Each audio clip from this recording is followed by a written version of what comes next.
होली महोत्सव के रूप में फागुन मास की पूर्णिमा के दिन मनाई जाती है।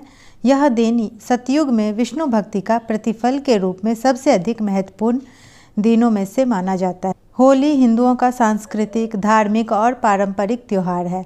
सनातन धर्म में प्रत्येक मास की पूर्णिमा का बड़ा ही महत्व है और यह किसी न किसी उत्सव के रूप में मनाई जाती है।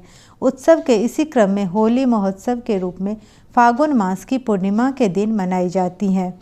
यह दिन सतयुग में विष्णु भक्ति का प्रतिफल के रूप में सबसे अधिक महत्वपूर्ण दिनों में माना जाता है। हिंदू धर्म के अनुसार होली का दहन मुख्य रूप से भक्त प्रहलाद की याद में किया जाता है।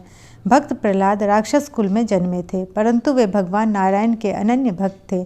उनके पिता हिरण्यकश्यप को उनकी ईश्वर भक्ति अच्छी नहीं लगती थी, इसलिए हिरण्यकश्यप ने प्रहलाद को अनेकों प्रकार के कष्ट दिए।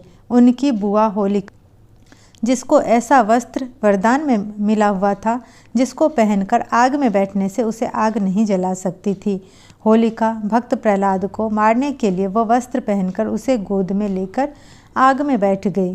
भक्त प्रहलाद की विष्णु भक्ति के फलस्वरूप होलिका जल गई और प्रहलाद का बाल भी बांका नहीं हुआ।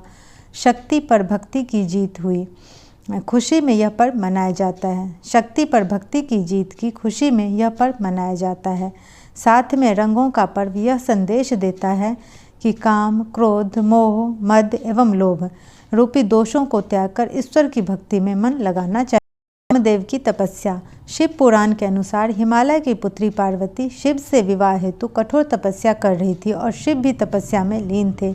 इंद्र का भी शिव पार्वती विवाह में स्वार्थ छिपा था कि तारकासुर का वध शिव पार्वती के पुत्र द्वारा होना था। इसी वजह से इंद्र आदि देवताओं ने कामदेव को शिवजी की तपस्या भंग करने भेजा। भगवान शिव की समाधि को भंग करने के लिए कामदेव ने शिव पर अपने पुष्प बाण से प्रहार किया था। उस बाण से शिव के मन में प्रेम और काम का संचार होने के कारण उनकी समाधि भंग हो गई। इससे क्रोध होकर शिवजी ने अपना तीसरा नेत्र खोल कामदेव को भस्म कर दिया। शिवजी की तपस्या भंग होने के बाद देवताओं ने शिवजी को पार्वती से विवाह के लिए राजी कर लिया। कामदेव की पत्नी रति को अपने पति के पुनर्जीवन का वरदान और शिवजी का पार्वती से विवाह का प्रस्ताव स्वीकार करने की खुशी में इस दिन को उत्सव की तरह मनाया। यह दिन फागुन मास का पूर्णिमा दिन था।